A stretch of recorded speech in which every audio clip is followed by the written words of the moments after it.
Rev up your engines!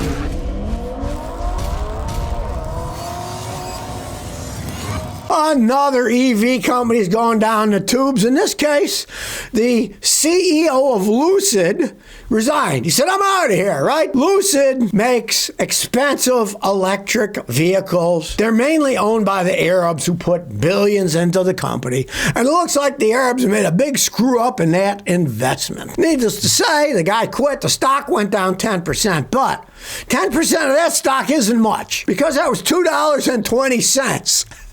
That's what it closed at, right? At one period of time, it was $55 a share, and it was a real company, but it was a startup company, right? So people believed this fantasy and put their money in. Well, now it's $2.20 a share. And it's not like, well, there's only a few shares out there. There's 3.03 billion shares out there. So going from $55 to $2 with 3 billion plus shares.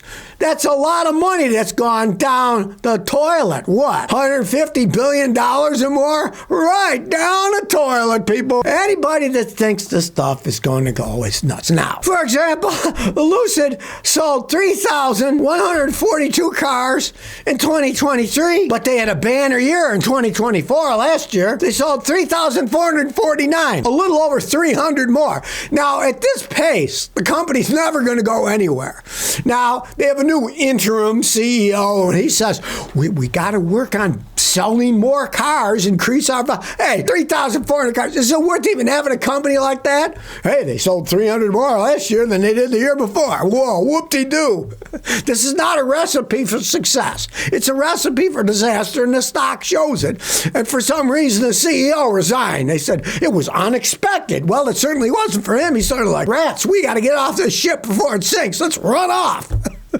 Even the Arabs will run out of money eventually, or they'll give up on the whole process of it. I mean, these things start at $71,400, and the fancy ones are $250,000, $250,000, right? Hey, let's face the facts. They're not going to be selling all that many of these things anyway they go. Well, you know, Stellantis is in trouble. Their CEO quit. Well, now they're pulling the plug on a $1.6 billion investment in Maseratis, the snobmobiles, right? Well, they were going to build electric snobmobile Maseratis. Now they're saying, whoa, no, we're not going to put the money into that. Now, truthfully, I don't understand why they even care about Maserati. For example, they sold 6,300 Maseratis in the United States last year. 6,300. Who cares? This is such a small number. They keep propping this company up. I don't comprehend it. I guess it's some kind of Italian thing. They want to, just like Alfa Romeos, rolling piles of garbage as they age. But hey, they're still selling the things. Maybe they should dump them too. They only sold like 8,800 Alfa Romeos in the United States last year. Let's face the facts. That's not too many cars. Maybe Stellantis should wise up and not just stop the building of Maserati electric vehicles, just stop building them entirely. Does the world need these snobmobiles that break down all the time? Hey, I've worked on them, and let me tell you, they're rolling piles of garbage as they age. Sure, they're zippy, and they look sexy Italian when they're brand new, but boy, they're a sexy paperweight when they get to be a few years old. Now, you can get one used dirt cheap, but I don't advise doing it unless you want a bird feeder in the backyard, because they cost a fortune to maintain. Well, if you've been watching me any length of time, you know I'm not a fan of Hyundai Korean cars, Kia Korean cars, right? Well, there's a mechanic on the internet, he agrees with me, and he calls them Temu quality, you know, that Chinese website that sells junky Chinese crap cheap, right? Guy's name is Yonatan. As he says, they're nice looking cars, but their engines and transmissions are garbage. The reason you buy cars for the engine to run and the transmission to take that engine part of the wheels and drive you down the road. And if the two most expensive things in your car are always breaking down, it's not a very good car. Contrary to all the ads and BS that are out there, a perfect example of cheap cars having cheap quality. Now, the sad part of it all is they're not even that cheap anymore. If you went back a few decades, yeah, the Kias and Hyundais, you could get them at so much lower price than a comparable Toyota or Honda, even a Chevrolet, right? That People bought them because they hardly cost anything, and then they fell apart, and they're like, oh, well. But now, if you look at the price differential, a guy brought me a Kia once, and he could have bought a Toyota Camry for the same price that he bought the Kia for, brand new. And I said, are you out of your mind? You bought this Kia instead of Toyota that actually costs less money? You must be insane. And unfortunately, people don't understand the car market all that well. You have to understand it if you're going to buy a car and get a good value. There are good cars out there, but there are some junkers out there, even with Toyotas. Now, they've got some problem cars. They have to replace 100,000 engines in the Tundras that had the V6 turbo instead of the V8 engines. That's a big mark against Toyota. They still make some excellent products, but you got to know which product you're getting. You're getting their excellent product or their crappy one, right? Well, with the Kias and Hyundais, it's not that much of a problem because most of them are crappy.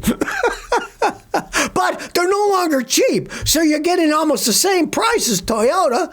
Instead of getting quality, you're getting crap. So if you listen to me and this guy, Jonathan, don't go out and buy one of those things, you know?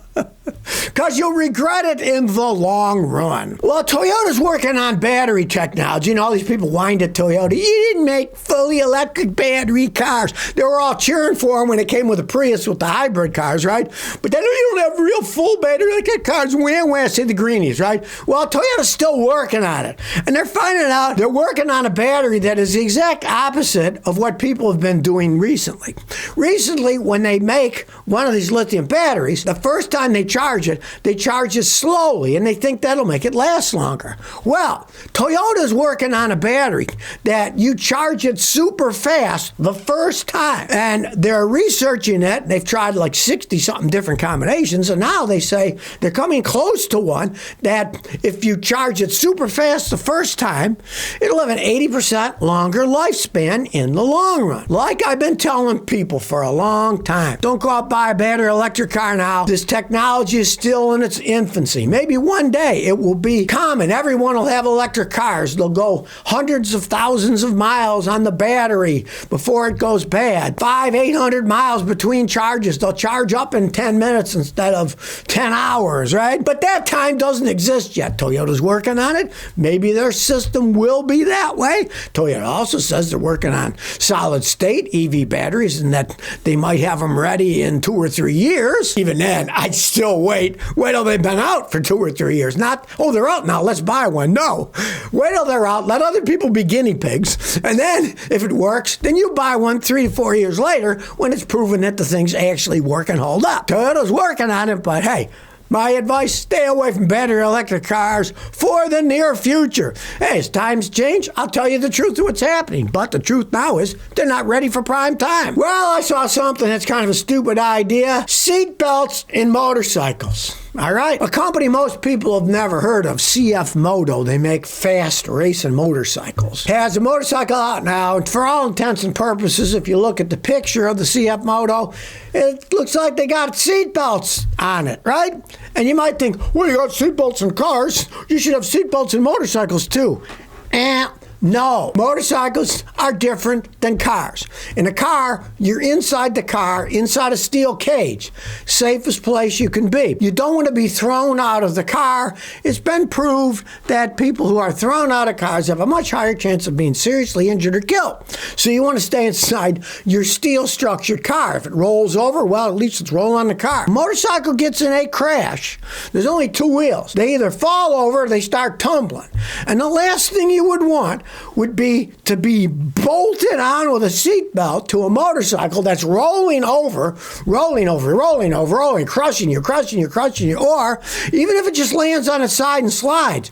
You got a 400 to 600 pound motorcycle, some weigh even more, on your leg that you can't move because you're bolted into the seat and you'll be crushed. People who have driven motorcycles their whole life know. In this case, you're better off getting away from the motorcycle, not tumbling with the motorcycle as you tied to it, rumbling over and probably finishing you off. Motorcycles are not safe vehicles, period. I've been driving them since I was a teenager. I'm lucky I'm still alive, right? Motorcycles aren't safe. You can't make them very safe. There's 2 wheels. They go super fast. People can't see them. They're a different driving experience. You get in a wreck in most cars. You got airbags, everything saving you, steel structure. No, motorcycles are unsafe. And if some idiot is going to start putting seatbelts on motorcycles, they should have their head examined. Well, it looks like Ford is digging to the bottom of the barrel to try to save themselves. They just did a trademark filing that looks like they're going to make a four-door Mustang.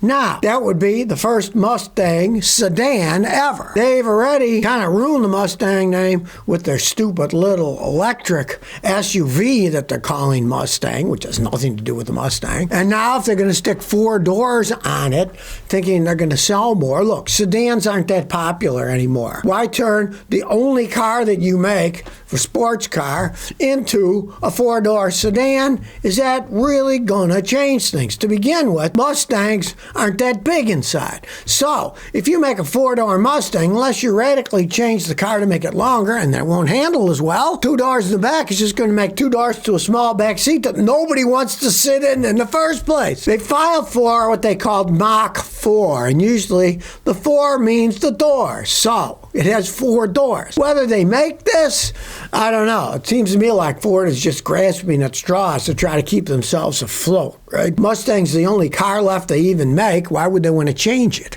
Doesn't make any sense to me. So if you never want to miss another one of my new car repair videos, remember to ring that bell.